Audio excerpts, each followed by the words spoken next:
So can you give us an example of an intuitive or one of these open experiences that you had that you were able to look at something in the future to be able to kind of prove that it was information not necessarily from you? Okay, there's a lot. I always go to the biggest one in my life, and this is more of a synchronicity, so I Okay. don't know if that's okay, Of course it is. I but mean, this, they're tied so closely together. I think that sometimes the synchronicities are what make the signs more significant because it's the Mhm, timing that you can't discount sometimes, right? exactly. So with this one, it was a life and death situation that I did not know it was going to be at the time.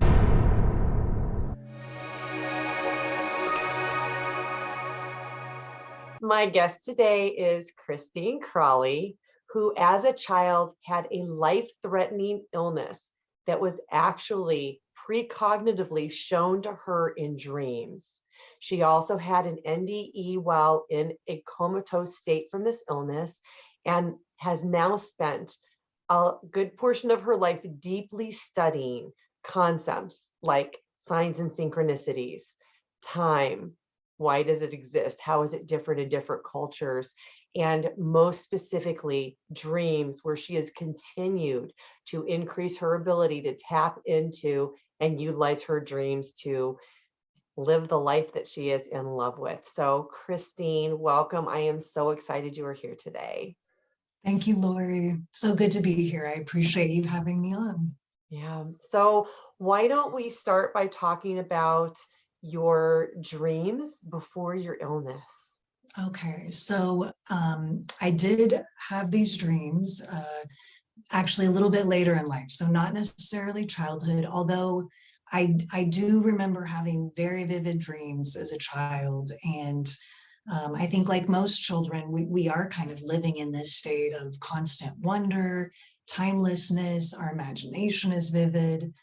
And I also grew up on a farm, so there was this real intimate connection with the land and this real awareness of, the natural cues of nature. And so for myself, I've always felt like I've been living in these two worlds, one in which, there's beauty, timelessness, there's that state of flow, creative flow that we so enjoy, as artists, writers, speakers, where something else takes over, where we're truly in the moment.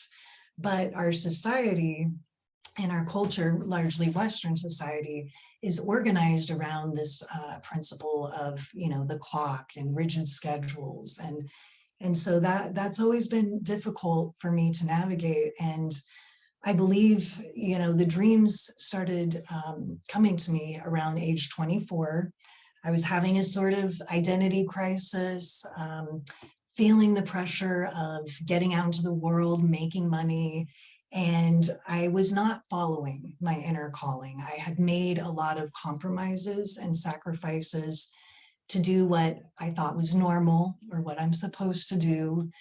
And so I would wake up and I would have these very intense, profound dreams where I was actually being strangled in my sleep. And there was, this dark woman with rage, anger, and I would have these, very vivid, you could call them night terrors, for, I would say, 6 months prior to my illness. And I didn't know what this meant.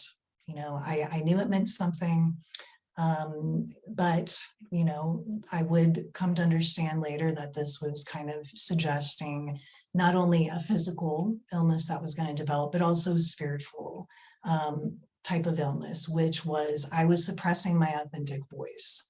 I was holding back my anger, not speaking my true values. And so in many different ways, I believe this woman kind of represented that repressed part of myself. In addition to that, I dreamt that I had this kind of mass or cyst, in my throat, and I was trying to remove it while I was lucid in some dreams. So there were signs leading up to this experience. So February 2008. I celebrate this date as my second birthday because I didn't have to return. I could have left this realm, but I had a fever, thought initially it was a flu, but then something told me this was something much more serious. So then I ended up developing a rash that moved very quickly from my throat into my chest. And it ended up being necrotizing fasciitis, otherwise known as the flesh-eating bacteria. So kind of a living nightmare, not something that a lot of people survive if it's in an area so sensitive, because they often do have to amputate because the infection is so rapidly spreading. So luckily, I made it to the hospital. My family helped me, got me there in time. I was placed in a medically induced coma, and the dreams continued. Not the same dreams, but a whole different set of dreams. Dreams in which it felt like I literally lived out entire lifetimes. So, you know, this, upon awaking, really challenged my sense of time. I was very confused about what happened to me, and I had a lot of challenges to overcome. And I'm so grateful, I just have to say, to the nurses, the doctors, my family, all the people, you know, within my circle of friends that prayed, sent me good thoughts, the community. I do believe that all of that helped me survive in a way. But within one of these dreams, there was a moment where I remember making a specific choice to return, and that will to live is the most important thing. Following your spiritual path, or see, it's so hard to put into words the experience, and this is something a lot of NDEs struggle with, is how do you convey that experience? So so I had this dream, which I won't go into right now, where the tone changed. I had this sense of connection, optimism, and I chose to re-enter the world. And when I awoke, I was a different person. You know, prior to this, like I said, I was struggling with identity issues, you know, some depression, feeling a bit hopeless and lost. And when I awoke, there was this incredible sense of who I was, outside of what anybody else told me, you know, who I was, willpower, and just a desire to expand and re-enter the world. So when I awoke, I could not breathe on my own. I was intubated. That was a very long process, learning how to breathe again. I actually had a heart attack when I was trying to learn to breathe again. Could not talk. So, you know, I was using a typewriter, had to relearn how to talk, and my voice was just a whisper for almost a year after the illness. Had to learn to walk again, you know, just everything. So with that process, I mean, it sounds horrible from the outside looking in, but I learned how to just put in the effort and let go, you know, and just trust. Because if I had too many expectations, you know, you get disappointed. And sure enough, with just this mindset and learning this lesson of letting go and trusting, having faith, I began to slowly get better. And I feel so lucky, you know, to be in the position I am today. And it's been a magical journey. At first, like I said, I felt like a different person. I was very much changed from the core, physically, emotionally, psychologically, spiritually. And there was a time where I struggled with these psychic impressions, increased intuition, increased sense of empathy and awareness of what others may be going through. Precognitive dreams, very lucid dreams. And I struggled, you know, and wondered, am I going crazy? Is this normal? So that's what set me on this journey of learning more about synchronicity, studying Carl Jung, finding, you know, other people who've had these experiences, learning about indigenous cultures who've had a completely different relationship to time, who've honored, you know, dreams, intuition and, you know, this kind of more feminine side of being in touch with knowing. So it's been amazing for me. I feel very lucky just to be here, and I try to be grateful for every day. I don't take it for granted. Well, I think that's very inspiring, Christine, that you could come through the immense amount of pain. Imagine relearning to walk and talk and to live normally when you know that you've been there before and having to learn that again. And I think a lot of people watching would get inspiration from hearing that you knew that was what you were going to go back to, and yet you made a choice to stay. So I would like to go back to that. You barely mentioned that you were in this dream state, so this near-death experience, and I know you uncovered a lot of that later. But when you were in that place where you made that choice to come back, can you describe, with the best words you can use, what that place felt or seemed like? Yeah, so the most memorable dream I had, and this was more of a dream state, although I do remember just feeling an incredible sense of love, support, and remembering that we really don't die.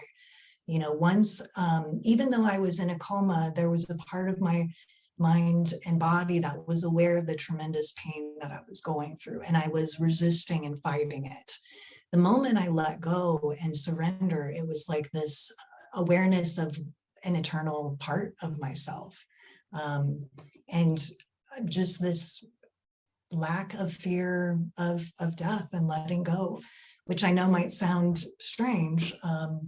But within this dream, I was living out another life. I was an Asian woman, you know, in my 40s or 50s, and I was very hopeless and depressed because I was a victim of the human trafficking movement.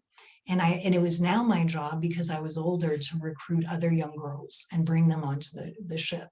Because I had known the pain and suffering of that life, I hated myself for having to be involved in bringing other young girls onto this ship. So we weren't allowed to look at each other, talk to each other.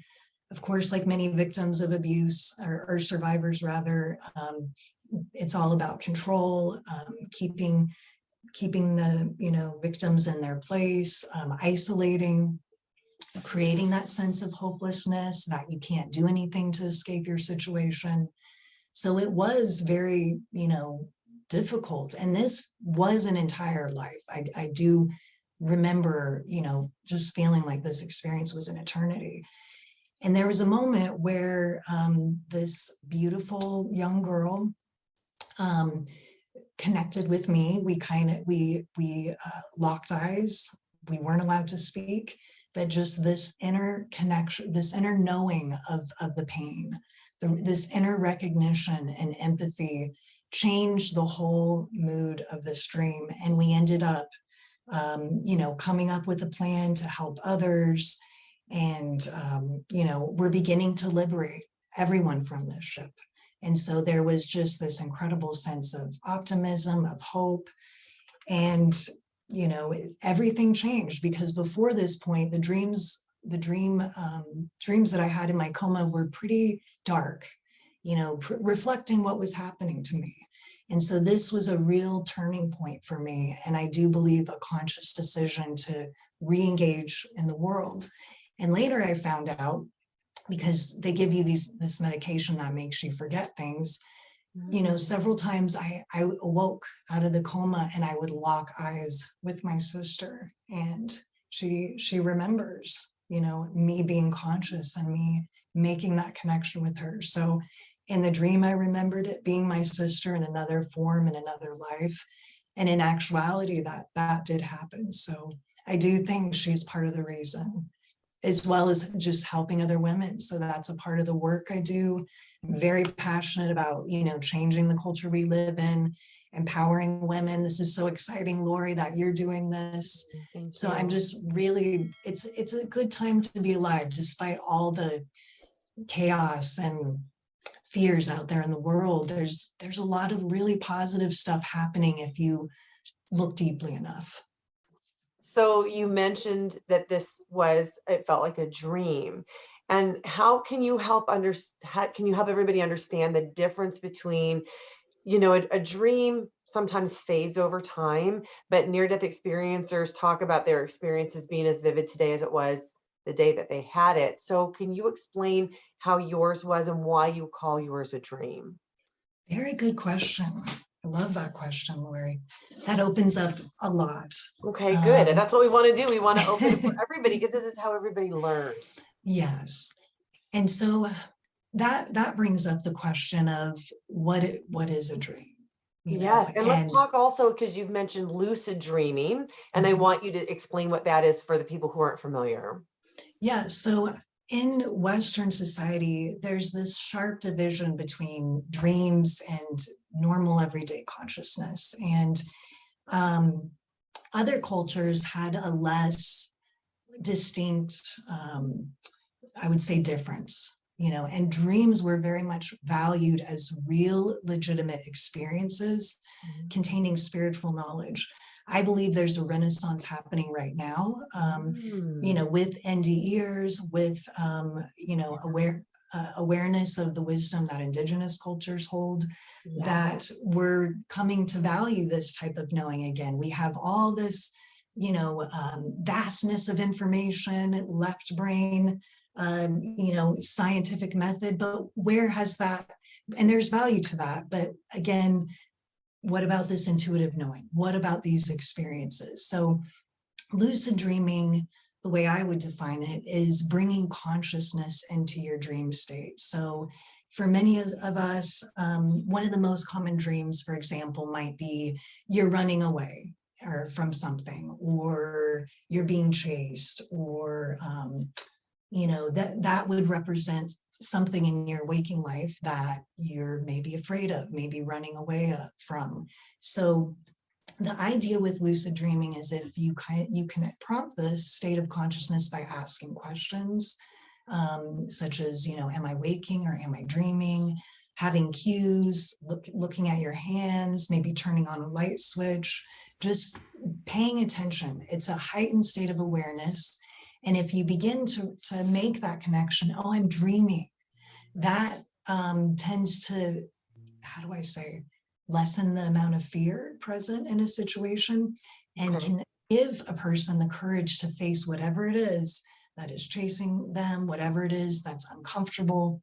And oftentimes when we do that, it transforms. Similarly, in waking life, when we exaggerate things in our mind. I'm a therapist, so I see this in, pretty many of my clients, even myself, where we anticipate something that's going to happen in the future and we create this story around it. Yes. And then when we end up doing that thing, it's just not as bad as, as we thought it might be. And so living in this way is a practice. And there's, I think Tibetan Buddhism has, dream yoga and different ways to engage this process in your waking reality. And I believe synchronicity is when reality takes on that dreamlike state, where magical things happen, where there's meaning. The world is rich in meaning. And that's what we've lost a little bit with this emphasis on science, facts, the scientific method, which again is great when it has its place. But we're human beings and we are meaning-making machines. That's what Nietzsche would say. So, yeah. When you said that about, I get the chills up and down my arms. That is definitely a confirmation. So when people who have not had an experience like you have, I mean, you really kind of just fell into this lucid dreaming and this ability to do that. But I think that there's a conscious way to do that. How would you recommend somebody start a process like that? I love that question. So just simply asking that question during the day in waking consciousness, am I awake or am I dreaming? And then Interesting. During the day. Why during the day? because you're asking a question, we're asking the question, who am I? And what we do in our waking life absolutely impacts our dreams. So that's one way. There's another author teacher, Robert Moss. He has neat ways of engaging with this. I think he has something called sidewalk synchronicity, where you put a question out to the universe and then you look for the first 3 unique things that you come across. It could be a part of the conversation, a license plate, something out of the ordinary. And this is a way to begin to make meaning. Yeah. So other things are, I do this all the time still. I keep a religious dream journal because I believe so much in the guidance that dreams can give. It's a direct connection to your soul, and no one else knows, what is best for you except your higher self. So this is invaluable, precious, precious information. And you can write a prompt saying, I would like guidance with this, I would like to remember my dream, and just that suggestion can help. There's other, like the Robert Monroe Institute, they have some wonderful Hemi-Sync videos and products that also help induce lucid dreaming. So those are some other ways. Let's talk real quickly before we move off that. What Hemi-Sync, sure. Explain to everybody what that is. So I believe it's using a binaural beat system, and it's stimulating both hemispheres of the brain, because typically to exist in this society, most of the time we have to be in that left brain consciousness, which is more linear, logical. It focuses on differences, math, language, and the right brain experience is more intuitive, sees things in the whole, notices patterns, and is in this state of timelessness.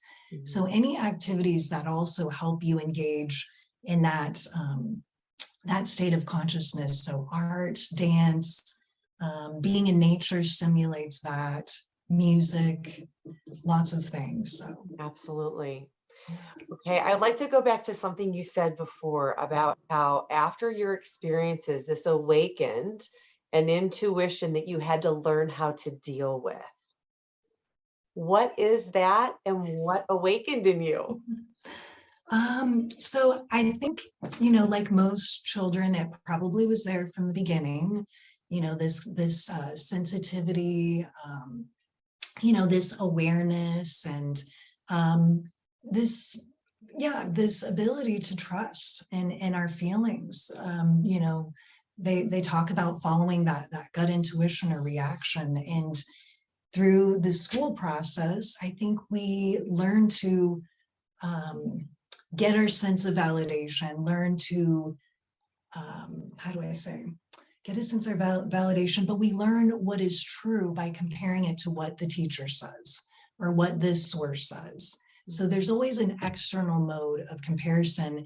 And if the inner experience doesn't match up, then we discount or repress or judge.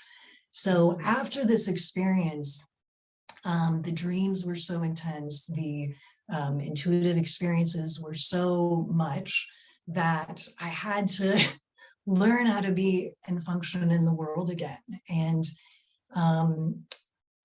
I ended up having, I guess, what I might call a Kundalini experience, some kind of energetic awakening where, it was very difficult to integrate. So I'm trying to think of how to describe this. Well, I don't know if I can describe it today, but it's very hard. So, and not only that, I do have to acknowledge, I'm in the psychotherapy and psychology field, and there have been labels. These kinds of experiences have been pathologized. There was worries about being considered psychotic or crazy for having these kinds of experiences. But when you have an inner experience that actually corresponds to something that happens later or something in the world, you have to begin to look at that. So if we're truly going to follow the scientific method, we can't just push these anomalies underneath the rug and say, no, that's not scientific. So I began this process of, reading a lot, interviewing people, and that's what's brought me to this documentary project. And I hope to present this to a wider audience of why it's important to bring this information back, honor it, and just continue to label and pathologize, these Yeah. experiences. So can you give us an example of an intuitive or one of these open experiences that you had that you were able to look at something in the future to be able to kind of prove that it was information not necessarily from you? Okay, there's a lot. I always go to the biggest one in my life, and this is more of a synchronicity, so I Okay. don't know if that's okay, Of but course it is. I mean, this, they're tied so closely together. I think that sometimes the synchronicities are what make the signs more significant because it's the Mhm, timing that you can't discount sometimes, right? exactly. So with this one, it was a life and death situation that I did not know it was going to be at the time, but I was visiting a friend in California. We were at a bookstore, and it was one of those things where the book just is calling to me. Just this book seems to be glowing. And I have this problem. I have this addiction to books. So I'm like, Christine, you don't need another book, resist. But I got it, and I'm glad I did. So I get on the airplane. I'm just reading, so into it. And I get to this chapter, and after this one chapter, I just got this internal guidance. Don't read anymore. You need to just let that information sit. And so in this book, it was Eldon Taylor's Mind Programming. He talks about the healing impact of self-hypnosis and synchronicity as well. And he was talking about a life-saving synchronicity where he was having the sensation of burning lungs, and his wife had just looked at a box of cereal, and I can't remember the exact synchronicity. I think it was right before, and mentioned, oh, burning lungs, this can be a symptom you're having a heart attack. And he hadn't verbally spoken this to her. So that's not something that's common medical knowledge to most people. Right. You hear of the arm tingling. So I just read this. It had saved his life. He had to go undergo surgery right then, when he went to the doctor, and it was life-saving.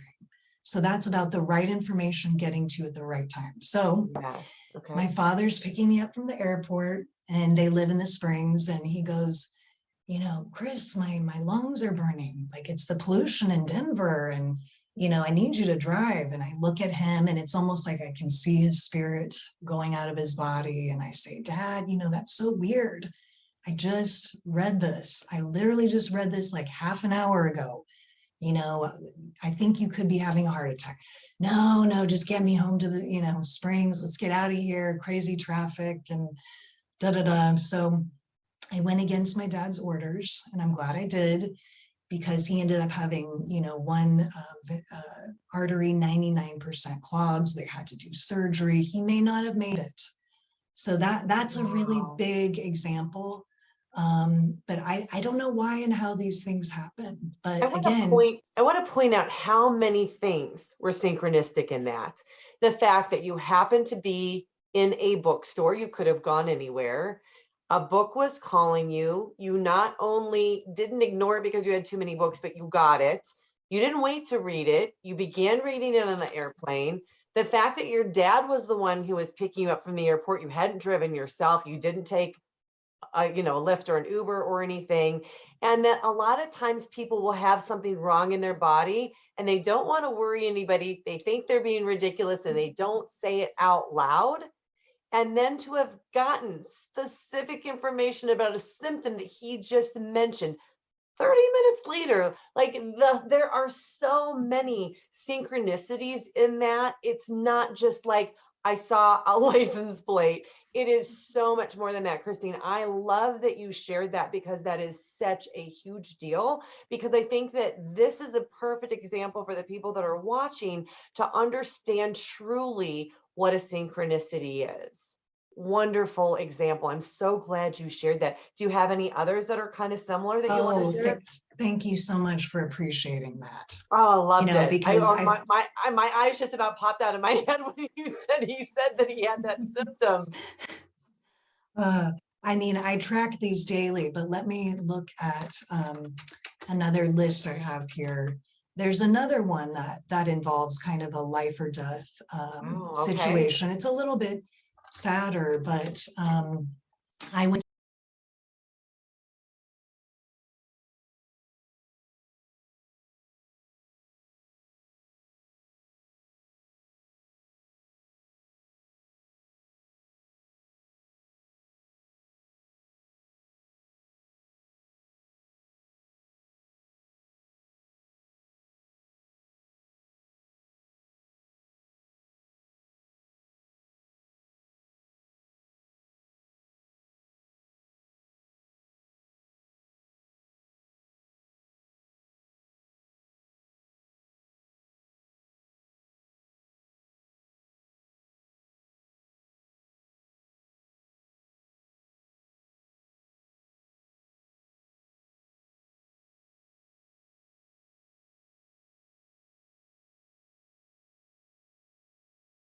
to school, grad school in Pacifica, and my best friend there was quite a bit older than me. You know, she was in her 60s, but just an incredibly beautiful spirit, amazing writer, very, you know, passionate about counseling. And I, again, kept having these dreams where I would see her and I would see her, you know, we'd be doing something and then she would just start aging, you know, so quickly to where it looked like she was like 80 years old. And I considered that a warning. I said something, I said, I think you should get your health checked out, go see a doctor after a few dreams like this. And you know, she did, couldn't find anything. And then I don't want to be too long-winded in this story, so I'll just get to the other part. I ended up having to move back to Colorado, and around the same time, she realized she had a diagnosis of uterine cancer, which was very serious. And she was in and out of the hospital, began to decline quickly. And I just, you know, I cared about her. You know, she was like family to me. And having this heart, very strong heart connection, it was hard for me to be in another state. But again, this story, I think, really shows the power of love and the power of having that heart-to-heart connection. So I went to sleep one night, had this very beautiful lucid dream where I went to visit her in the hospital bed. And then, like old times, we went to drive up, you know, State Street in Santa Barbara down to her favorite beach. And, you know, we were talking and connecting. And I recognized, I knew this was a dream, and I knew there was some level of reality to this. So one thing about these kinds of dreams is there's a quality where it feels almost more real than waking conscious. Okay. So I fell to my knees and I just said, you know, Adrian, I appreciate you so much. You've mentored me. I'm never going to forget you.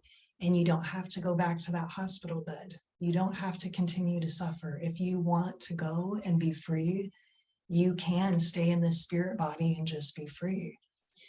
And so we embraced. I shortly after woke up, and I immediately called the friend who had been staying with her, and I said, is she still there? I just had this dream. And she said she took her last breath. She just, you know, passed away. So I got goosebumps again the second time. Wow. So, you know, some people would again, the critics would challenge that, but it felt real to me, which is significant, which is healing. And who's to say that there wasn't a kind of spiritual connection? You know, one of my elders in California always would say there's an invisible string connecting your heart to anyone you've ever loved, whether they're alive or past. You know, that connection cannot be broken. And I do believe Christine, that. that is so true. So those are called cords a lot of times. I've shared with my audience that I've had some medicine journeys, significant journeys, and I had a journey that I did in nature with a shaman and my boyfriend at the time that was called San Pedro. It is a mescaline very similar to peyote. And in that state, I didn't really have much of an experience, except I saw two cords between my boyfriend and I. One was a kind of a smoky cord, and I actually now in hindsight believe that that was more of a temporary connection that we had. But the other one that we had was actually connecting our third eyes together. And this cord actually looked like liquid mercury, and it looked a lot more concrete than the smoky cord. And it didn't matter where he walked. We were outside, we were hiking along this path. It didn't matter where he traveled in and out. Those cords moved with each other.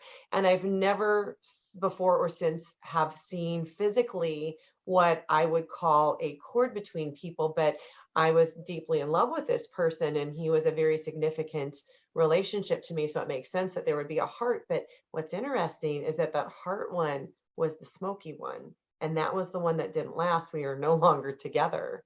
But the more, probably that more permanent one is one that we always have. So I would absolutely agree with you. And that those heart connections, were energy beings. Of course we have those connections, and they're just not something that you see in an everyday life situation usually. And that's why I think, you know, a lot of these precognitive dreams, or, you know, mother's intuition, those things happen so often when it's between loved ones, you know, a loved one in distress. And there's an author, J.B. Priestley, who I think back in the 50s and 60s was documenting all kinds of experiences, verifiable, where people had incredibly accurate information about what their loved one was going through. So that's evidence. We can't discount that. Right. And, you know, there is a way to tap into that. When we're quiet, when we're still, we are able to receive. You know, I almost think like radio transmitters, we can send out information and receive back. Yes.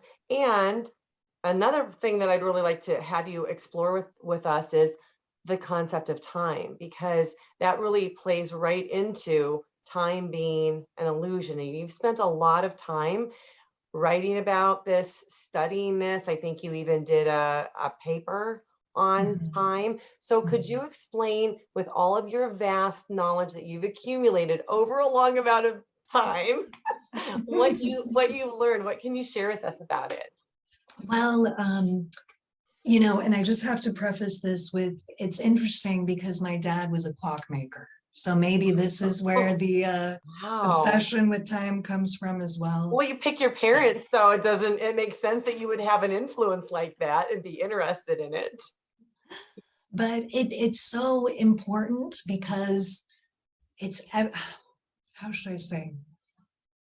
It's like we're living with two forms of time, or maybe there's more. I know it's more nuanced and complex than that, but there's the internal time we have. There's the rhythms of nature, the natural seasons.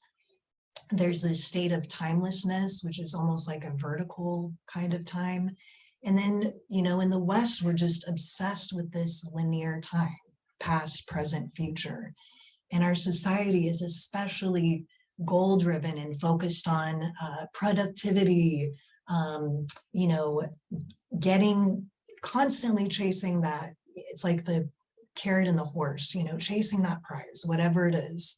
And often we do so, and it creates illness, distress, lack of presence in our lives, lack of fulfilling relationships, and especially the way time and money are equated. So, you know, it's like the Matrix. We're living in this system where, you know, time and money is this, it's real in some way, but it's mostly a theoretical concept. It's imaginal. It's something we've created so that we can navigate the world. But we've put so much importance on it. We've idolized it so much.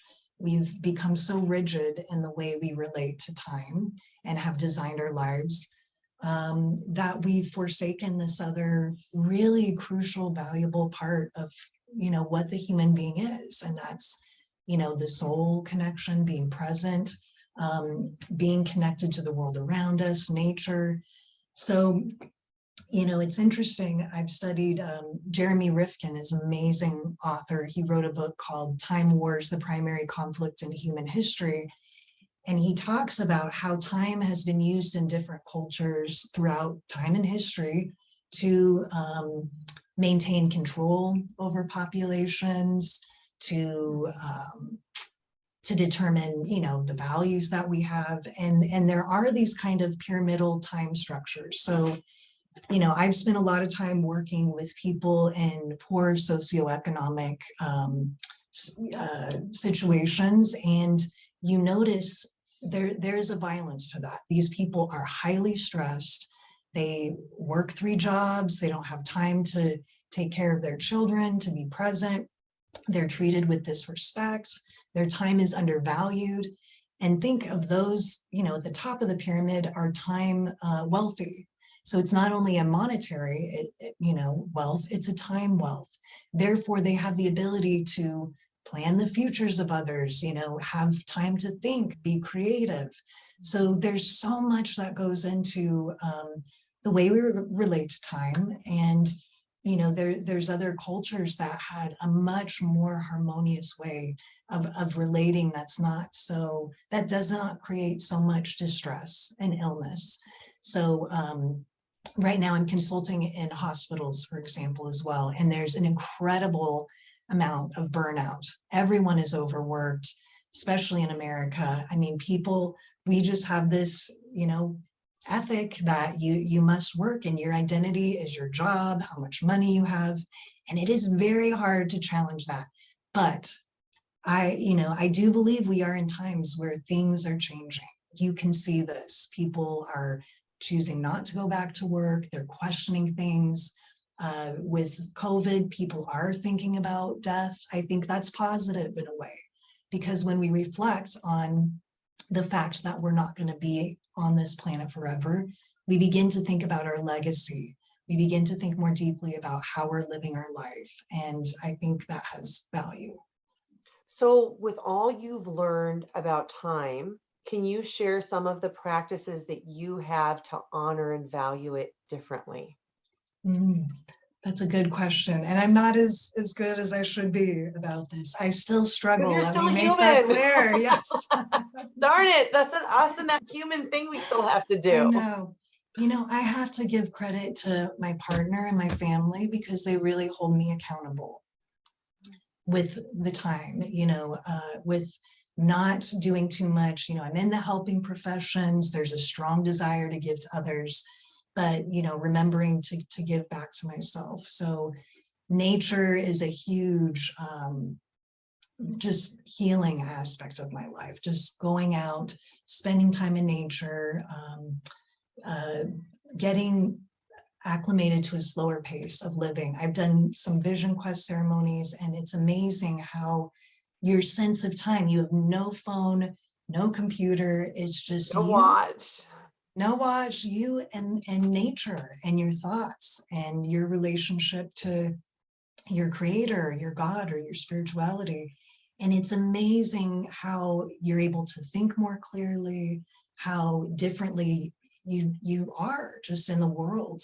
So in a society that's so connected to technology and it's highly addictive, you know, taking those breaks help. Daily things I do every day, I wake up and I thank God that I'm alive, that I have another day. I really try to start with gratitude. I record my dreams. I try to practice mindfulness, yoga. You know, everyone has their own way of kind of connecting, but we have to disconnect a little bit to stay sane and healthy in this world. Otherwise, you know, we're just being driven and pushed. Yes. Yeah. Well, on that note, I want to thank you so much for giving us your time today to talk about these concepts. I think that you have done so much to inspire others. But before we go, will you please tell us about the documentary movie that you've put together? I know you're still working on it, but I really am excited about this coming out. I've been anticipating it for a while. So will you share what you've been working on? Yes, and Laurie, I've interviewed you for the documentary as well, so thank you so much for We'll see if I contributing wind your up on the cutting story. room floor, which would be okay if that No, happens. no, that was an amazing story that you shared. So, Thank you. yeah, so I have a lot of content, so it's taking time to edit, but this is a passion project. Yeah.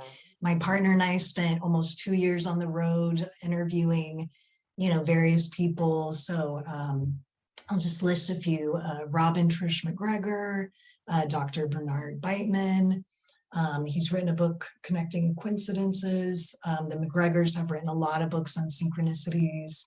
And Robert Moss, who is had NDE experiences and is big into the conscious dreaming movement. Dr. Gary Schwartz, he's connected with the University of Arizona. Yes, he's really amazing. Yes, phenomenal. Super Synchronicity is one of his more recent books.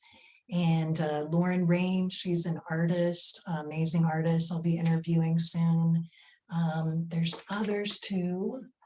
Let me see. Oh, Eric Wargo, he's phenomenal. He's written an amazing book, Time Loops and Precognitive Dream Work in the Long Self. Amazing researcher and author. And I know there's others, but that's all that comes to mind at the moment. Yeah. So this is a work in progress for you, and I know that you're editing. Do you have any idea when you think it might be ready? I'm really aiming to get it out this year. Well, I'm so excited.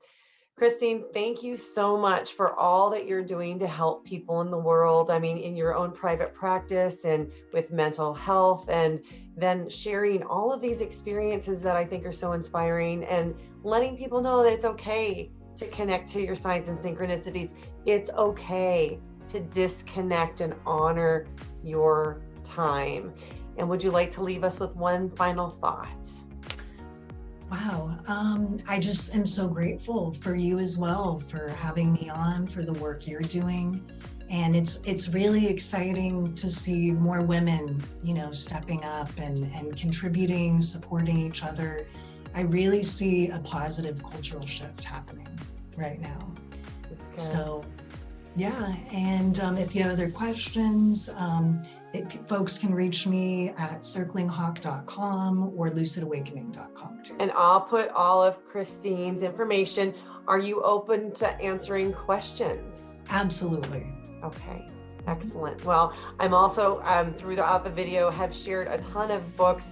There's a lot of content for you guys to unpack in this, and I'm just really excited. So make sure you comment below. We'll be checking the comments. And as always, thank you so much for being my guest today. Thank you, So good to Laurie. see you.